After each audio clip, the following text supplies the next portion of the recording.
Bonjour à tous. Chaque année de juillet à septembre, les baleines à bosse ont rendez-vous avec la Nouvelle-Calédonie. Après avoir fait le plein d'énergie en Antarctique, elles viennent se reproduire ou mettre bas dans nos eaux. On les retrouve plus particulièrement dans la baie de Prony, un endroit privilégié pour les observer et qui offre parfois des spectacles étonnants. Mais l'intérêt que suscitent ces Megaptera novae angliae pourrait bien nuire à leur espèce. Aussi, toute une organisation a été mise en place pour protéger leur tranquillité. Tout sur les baleines à bosse, c'est tout de suite sur NCTV dans Entre Terre et Mer.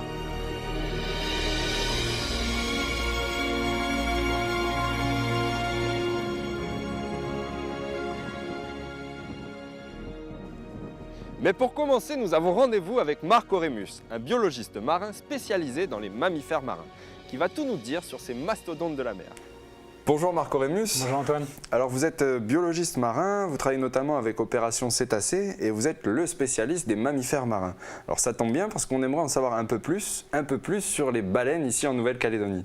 Alors est-ce que vous pourriez nous parler un peu des diverses espèces que l'on peut retrouver dans nos eaux ? Alors effectivement, on a plusieurs espèces de baleines ici, mais également des dauphins. Et en tout, on a environ une trentaine d'espèces qui fréquentent les eaux de Nouvelle-Calédonie. Grosso modo, une petite quinzaine de dauphins. Le reste sont des espèces de grandes baleines, incluant les cachalots, et puis les baleines à bec, qui sont des espèces un peu particulières qu'on connaît moins, mais qui sont bel et bien là en général dans les eaux du large. Et bien sûr, la baleine à bosse, qui est l'espèce la plus emblématique probablement de Nouvelle-Calédonie. Ouais. Et alors justement, ces baleines à bosse, parce qu'on en entend beaucoup parler, mais qu'est-ce qu'elles viennent faire ici ?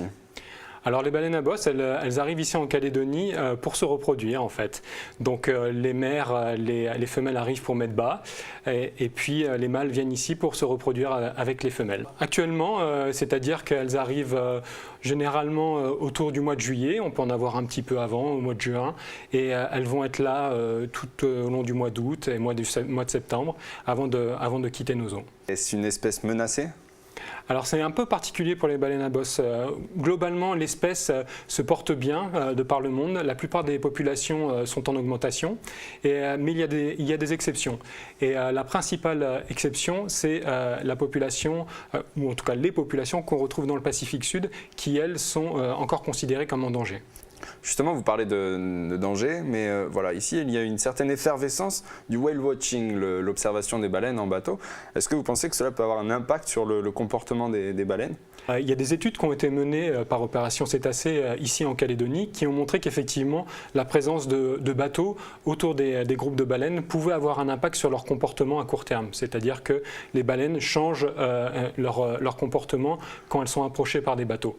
Maintenant, c'est un impact qui n'a pas forcément d'importance sur la survie de l'espèce en termes de reproduction notamment. Ça se trouve, il n'y a aucun impact à ce niveau-là.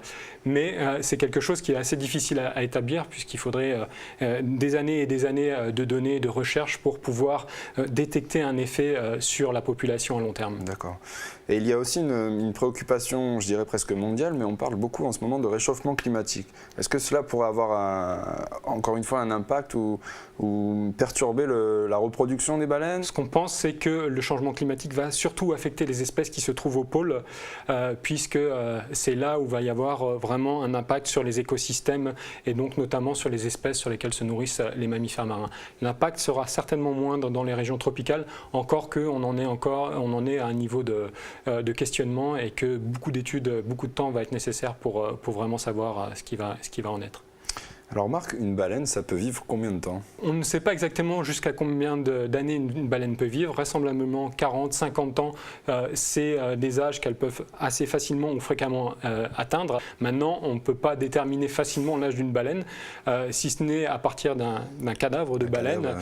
Donc évidemment, nous, contrairement à ce qui peut se passer au Japon ou les études japonaises qui n'hésitent pas à tuer les baleines, on ne s'amuse pas à faire ça, donc on nous manque des informations à ce niveau-là. Et alors, une info qu'on pourrait avoir, mais ça fait combien de petits par an ? Un seul petit par an. Il n'y a pas de portée multiple chez les baleines, ni chez aucune autre espèce de mammifères marins, de cétacés. Et le petit, en général, va être avec sa mère pendant environ une année. Et la femelle ne va pas avoir un autre petit directement l'année d'après. Généralement, elle va attendre 3 ans à peu près, bien que cela peut varier. J'ai entendu dire aussi, Marc, que il n'y avait que les mâles qui chantaient. Pourquoi ? Alors effectivement, il n'y a bien que les mâles qui chantent, les femelles ne chantent pas du tout. On ne sait pas précisément pourquoi ils chantent. Il y a deux hypothèses principales qui s'affrontent, mais qui en fait, ça se trouve, sont vraies les deux. La première étant que les mâles chanteraient pour attirer les femelles, ce qui peut paraître logique, mais certaines personnes pensent que les mâles en fait chantent pour éloigner les autres mâles. Et des études ont montré récemment, en tout cas une étude a montré que si ça se trouve, les deux scénarios ne sont pas antagonistes et qu'ils se cumulent. Oui, alors Marc, vous êtes à l'initiative de l'application Mobi, lancée il y a peu de temps. Alors est-ce que vous pouvez nous expliquer ce que c'est, à quoi ça sert et à qui est-ce destiné ? Donc l'application Mobi est une application smartphone qui permet de répertorier les observations de mammifères marins faites par le public. C'est une application qui a pour but de simplifier au maximum l'entrée d'informations. Donc la première étape consiste à déterminer l'espèce qu'on est en train d'observer. À partir de cette première identification visuelle, on obtient aussi quelques informations sous forme de texte qui décrivent les principales caractéristiques de l'espèce.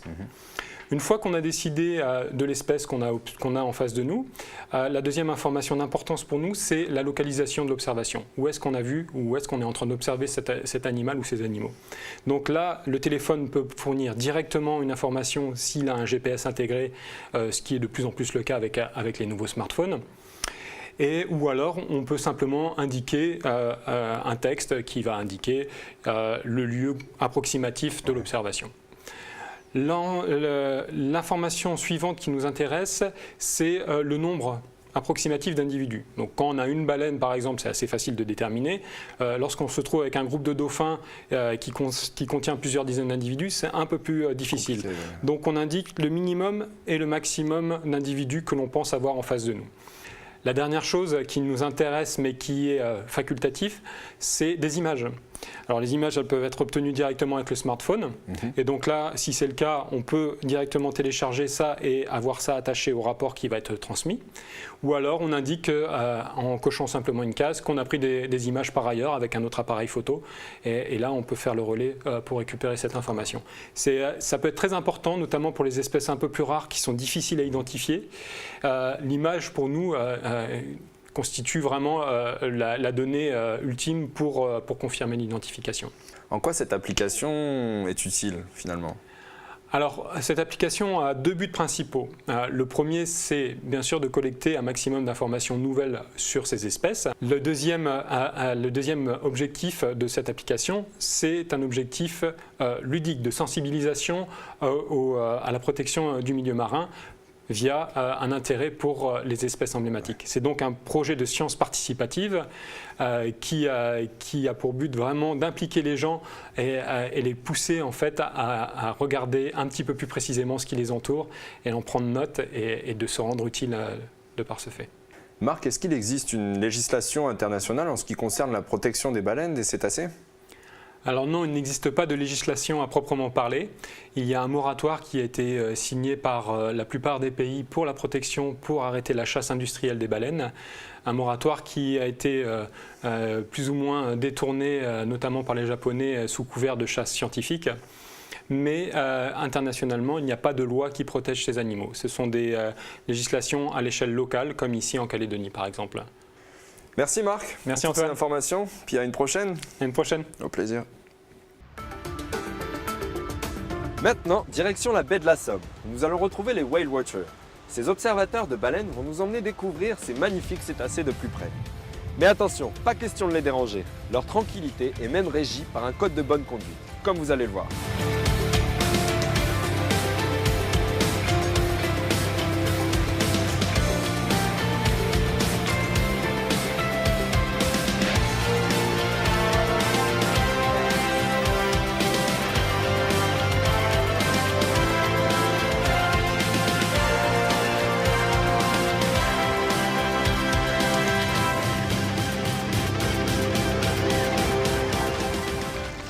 Oui, c'est une baleine à bosse. Alors la baleine à bosse, c'est pas la plus grosse des baleines, la plus grosse c'est la baleine bleue, mais elle fait partie quand même des très grosses baleines, puisqu'elle peut mesurer 16 mètres. 16 mètres, pour vous donner un ordre d'idée, c'est la taille du bateau, la longueur du bateau.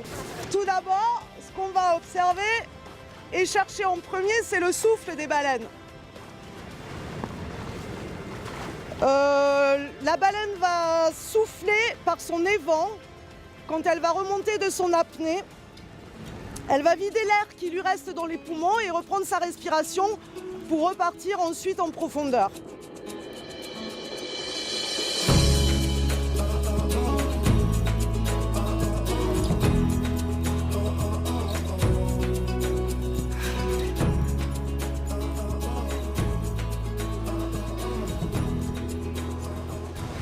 C'est des espèces de grands balais qu'elle a dans la bouche, qui font jusqu'à 80 cm de longueur, et ça va lui servir à filtrer sa nourriture. Déjà, on essaie d'avoir une approche pédagogique, parce que je pense que plus il y aura de gens qui aimeront les baleines, et plus elles seront connues, et mieux elles se porteront. C'est quand on connaît bien un animal qu'on peut le protéger. Je leur raconte des histoires de baleines quand ils viennent sur le bateau, avant de voir les animaux en vrai. Je leur explique la morphologie des animaux, les aspects physiologiques. Et puis ensuite, on va parler des comportements, de ce qu'on pourrait peut-être observer dans la journée. À savoir qu'on n'est jamais sûr de les voir, les baleines. C'est des animaux sauvages dans leur milieu naturel et elles font vraiment ce qu'elles veulent.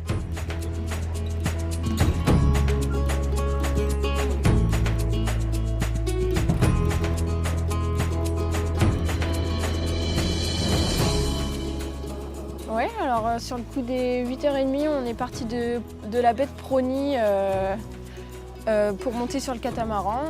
Sur le coup des 10h, on a aperçu les premières baleines, où on a pu voir le majestueux saut de la baleine. C'était vraiment une super journée. En plus, le soleil était au rendez-vous. Moi, c'était la première fois que je voyais les baleines. Donc c'était vraiment super de pouvoir voir ça, surtout en Nouvelle-Calédonie. Je pense que de toute manière, on le refera. C'est même, moi, ça fait quelques années que je suis là, j'avais jamais essayé. Et puis, je vois que c'est vraiment un concept qui est pas mal. C'est une sortie qui est cadrée. Et puis, ça te permet d'avoir des informations. Tu peux après ensuite aller sur l'îlot, balader. C'est vraiment, c'est pas mal. Hein.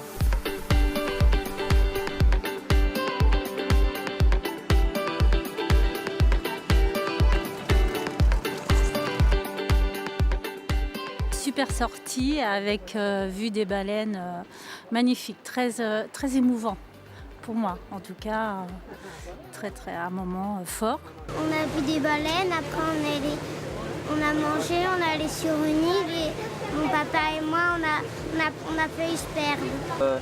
Globalement ça s'est bien passé parce que très rapidement on a pu voir des baleines. Donc pour nous c'était vraiment une super journée et puis les filles se sont régalées. Oui, c'est la première fois que nous voyons des baleines, à part sur des reportages à la télévision. Effectivement, dans un milieu naturel tel que celui de la Calédonie, c'est tout autre.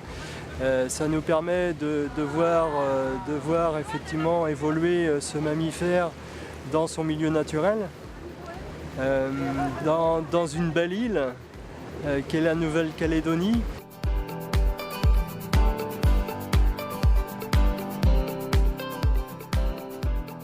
Il y a quelques années, on s'est aperçu que la situation échappait à tout contrôle. Il y avait beaucoup trop d'opérateurs, beaucoup trop de bateaux sur les baleines. Du coup, on a décidé de nous organiser. Donc la plupart des professionnels se sont groupés et on a une organisation qui marche, qui fonctionne très bien. Disons qu'il y a une charte qui a été mise en place par la province que nous respectons puisque nous l'avons signée, cette charte. Ça concerne la procédure d'approche et d'observation des animaux, les baleines principalement. Ça regarde un petit peu tous les cétacés. Nous nous sommes nous-mêmes limités en temps d'observation et en nombre de bateaux en observation. Et je dois dire que ça fonctionne très bien entre nous. On travaille main dans la main avec la province, justement, puisqu'on est tous signataires de la charte. Nous avons une très bonne entente avec les gardes nature de la province sud et également avec les scientifiques d'opération cétacés. On partage les informations sur les positions, par exemple, des baleines. Nous laissons les scientifiques travailler parce que lorsque les scientifiques tombent sur un groupe de baleines, elles l'étudient pendant au moins 1 heure, voire 2. Et nous sommes engagés à ne pas les déranger pendant leur travail. Alors les baleines, elles sont ici, c'est-à-dire que c'est un point de passage obligatoire. Les baleines, on peut en voir sur la côte est, au Loyauté, mais elles font des excursions dans ce cas-là. Elles vont forcément repasser par ici. Là, on est sûr de voir des baleines.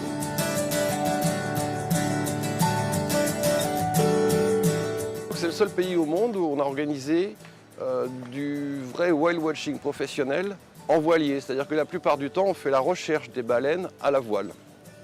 Ensuite, comme c'est indiqué dans la charte que nous avons signée, nous gardons les moteurs allumés au ralenti pendant l'observation, ce qui permet aux baleines de savoir où nous sommes. Et ça leur fait pas peur du tout, je vous rassure tout de suite.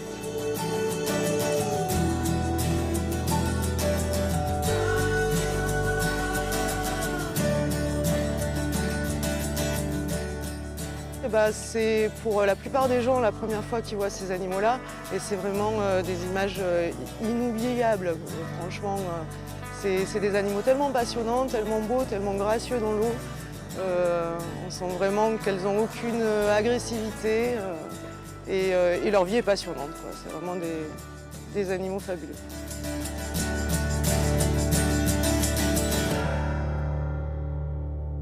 Une vigie a même été mise en place depuis la Terre pour identifier les cétacés, mais surtout pour veiller à ce que tout le monde se comporte bien sur le plan d'eau.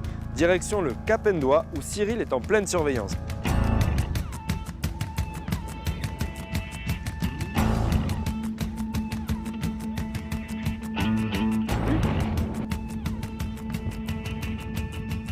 Là, on est à l'observatoire du Cap Endoi. Donc, c'est un observatoire qui a été mis en place il y a quelques années, il y a 2 ou 3 ans je crois, avec 3 binoculaires. Et on a une belle vue sur tout le sud et ça nous permet d'avoir une bonne visu sur le plan d'eau et essayer de repérer les baleines au mieux. Donc ça aide beaucoup quand on est sur l'eau et envoyer les bateaux sur telle ou telle position. Ça allait, bravo. Ah, zap pour la vigie. Oui, désolé, je ne pouvais pas te répondre. Écoute, normalement, là, t'es pas si loin que ça. Hein. Normalement, elles sont sur ton avant, légèrement tribord. En fait, là, mon travail ici, c'est vraiment de regarder, d'essayer de repérer les baleines le plus rapidement possible pour après envoyer les bateaux qui sont sur l'eau directement dessus. Zap pour la vigie. La vigie pour voir très clair. Oui, zap, dis-moi, bon, il reste statique là, hein. Il y a 2 individus. J'ai l'impression effectivement qu'il y a bien 2 animaux et je ne dois pas être très loin, mais j'ai l'impression qu'ils font route vers nous. Nous, le seul truc, c'est qu'on donne les positions codées justement pour essayer de limiter le nombre de bateaux qui va dessus. Nous, la position codée, c'est uniquement justement les 3 les opérations cétacés, la protection du lagon et les opérateurs. Les autres, les plaisanciers, n'ont pas accès à ces données.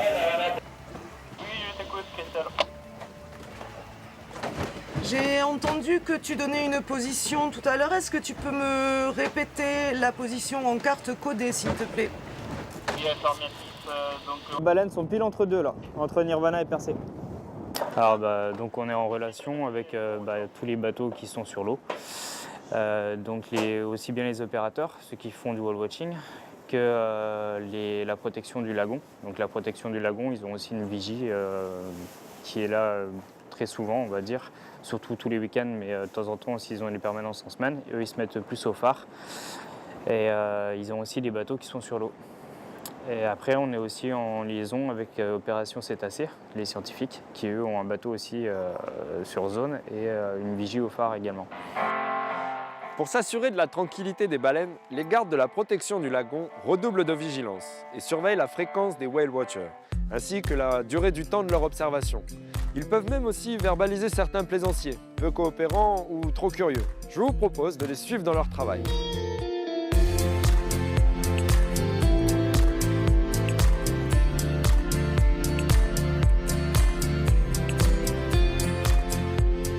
Oui, là, en fait, en hiver, les baleines à bosse viennent se reproduire dans le sud de la Calédonie. Donc ça génère depuis une quinzaine d'années une activité commerciale qui est de plus en plus importante et aussi des particuliers qui viennent voir la zone. Donc nous, on est là pour surveiller que tout se passe bien parce qu'en fait, c'est une forme d'exploitation commerciale d'une espèce protégée. Et donc nous, on est là pour faire respecter la réglementation. Il y a une réglementation bien précise autour des espèces protégées, notamment des mammifères marins et des baleines. C'est principalement le week-end qu'il y a une grosse activité autour des baleines. Donc on a une équipe au Cap Endoi qui est un point élevé où on surveille toute la zone de haut. La zone est très très grande, donc de ce point de vue, on peut voir tout ce qui se passe. Et sur l'eau, le week-end, on est 2 bateaux pour encadrer les bateaux de plaisanciers ou de professionnels et voilà, leur donner des conseils, éventuellement verbaliser s'il y a des infractions ou des abus, mais surtout donner des conseils quand même. Là en fait, ça fait 3 heures là, que le groupe de 2 baleines a été observé. Donc tous les bateaux quittent la zone et nous on va rester un petit peu sur zone pour indiquer à d'éventuels bateaux qui arriveraient qu'on ne peut plus observer ce groupe. Voilà, au bout de 3 heures par jour, on les laisse tranquilles, les baleines. Il y a eu des gros progrès qui ont été faits, il y a eu beaucoup de sensibilisation faite aussi autour des baleines. C'est vrai que la situation il y a quelques années était quand même pas terrible. Les gens s'approchaient très près, restaient très longtemps, il y avait des comportements vraiment inappropriés. Bon, il y a une charte qui a été signée avec les opérateurs avec qui on collabore et ça se passe très bien. Les opérateurs professionnels, la très grande majorité sont regroupés au sein d'un même groupement, ont quasiment tous signé cette charte qui est assez restrictive, mais ils s'engagent à la respecter et généralement c'est vrai qu'ils la respectent, ils ont fait des gros efforts. Les plaisanciers souvent connaissent pas trop, savent pas trop comment s'approcher des baleines, donc souvent font des erreurs plus par maladresse ou manque de connaissances que par volonté de nuire vraiment. Donc voilà, mais on a eu quelques cas ces derniers temps. Je peux juste rappeler qu'en province sud, il est interdit de s'approcher volontairement à moins de 50 mètres d'un mammifère marin. C'est passible d'une infraction. Donc le week-end dernier, par exemple, il y a des gens qui sont allés nager près d'une maman petit qui était près du phare Amédée, qui sont allés très près. Bon, ça, c'est vraiment interdit, quoi. Les gens sont en infraction.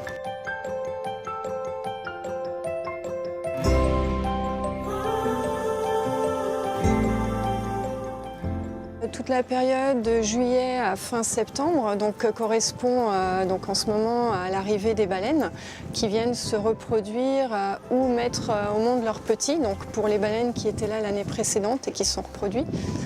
Et du coup, notre travail principal, c'est de surveiller que le whale watching se déroule correctement donc avec les professionnels et également, lorsqu'il y a des bateaux de plaisanciers, d'informer de façon à ce que les personnes puissent observer cet instant magique, ce contact avec ces mammifères, mais à la fois respecter ces animaux de façon à ce que d'année en année, ce cycle magique de la migration, de la reproduction puisse se poursuivre.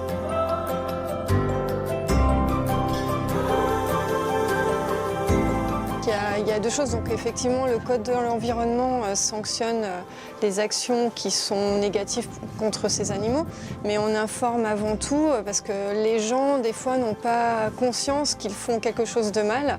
C'est magique d'observer une maman petit, mais en réalité, on les dérange. Et pour ça, on n'a pas le droit d'approcher à moins de 50 mètres ces animaux. Donc on essaye de le rappeler d'année en année par différents moyens. Et puis aussi, quand on est sur zone, on s'approche des bateaux de plaisance et puis on leur rappelle un petit peu les règles. Alors il arrive qu'on puisse observer une baleine qui soit immobile. Donc à ce moment-là, il faut faire attention et arriver vraiment très doucement et surtout éviter de s'approcher. Donc les whale watchers, eux, ont une limite à 100 mètres parce qu'en fait, cette baleine est probablement en train d'allaiter son petit. Donc voilà, c'est du bon sens, il faut essayer de la laisser tranquille pour que lui puisse prendre des forces et en fin de saison reparte bien nourri jusqu'à l'Antarctique. Ce qu'il est conseillé aussi, c'est quand on observe une maman petit de ne pas rester plus de 30 minutes sur zone pour ne pas la déranger. Et au niveau des consignes de la charte, donc en fait, une maman petit, on peut l'observer 30 minutes. Et sur zone, donc on demande à ne pas avoir plus de 4 bateaux. Quand c'est un groupe d'adultes, donc là, on est un peu moins restrictif, donc on peut rester 1 heure. Mais par contre, on a aussi des temps cumulés sur la journée. Donc si c'est un groupe d'adultes, on demande que ça ne soit pas plus de 3 heures sur la journée. Par contre, maman petit, c'est juste 1h30 sur la journée. Donc nous, on suit en fait justement ce temps cumulé pour qu'ensuite, quand il est dépassé, il n'y ait plus de bateaux qui viennent sur zone. Quelques années, il y avait une baleine qu'on a vue plusieurs jours de suite, une maman avec son petit. Et la baleine était très grosse et en fait, à chaque fois que les bateaux s'approchaient, la baleine faisait des sauts, plusieurs sauts. Et en faisant ces sauts, elle s'éloignait en fait énormément de son baleineau. Et après, elle venait à grande vitesse. Elle revenait à grande vitesse retrouver son baleineau. Et elle a fait ça une journée où en fait il y avait beaucoup de bateaux qui suivaient la baleine, dont il y avait une espèce de file indienne de bateaux derrière la baleine. Les bateaux, en continuant à avancer, se sont retrouvés sur la zone du baleineau, mais personne ne le voyait. Donc les gens sur les bateaux applaudissaient à chaque fois que la baleine faisait ses sauts spectaculaires. Donc les gens étaient très heureux. Et en fait, pendant ce temps-là, le petit baleineau, il était tout seul, isolé au milieu des bateaux, qui ne le voyaient pas. Et après, la baleine donc, a fait demi-tour et est revenue à travers tous les bateaux. Je pense qu'elle était sûrement stressée de retrouver son baleineau. Donc, ce qui était étonnant, c'est de voir l'enthousiasme de tous ces gens qui avaient vu la baleine sauter et qui trouvaient ça merveilleux. Et de la baleine qui, elle, était sans doute en situation de stress parce qu'elle avait abandonné son baleineau et elle cherchait sûrement à le protéger. On pense que peut-être qu'elle faisait ses sauts pour faire diversion ou on ne sait pas trop la raison. Mais en tous les cas, voilà, on voit bien que parfois, c'est pas parce qu'une baleine saute ou fait quelque chose de spectaculaire qu'elle le fait pour faire plaisir aux gens et que c'est forcément bénéfique, quoi.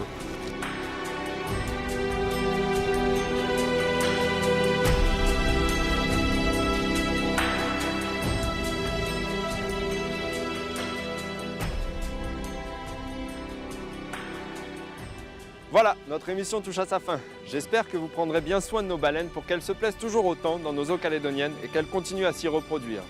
Et ainsi, elles seront là, encore bien après nous. Merci de votre fidélité et à bientôt!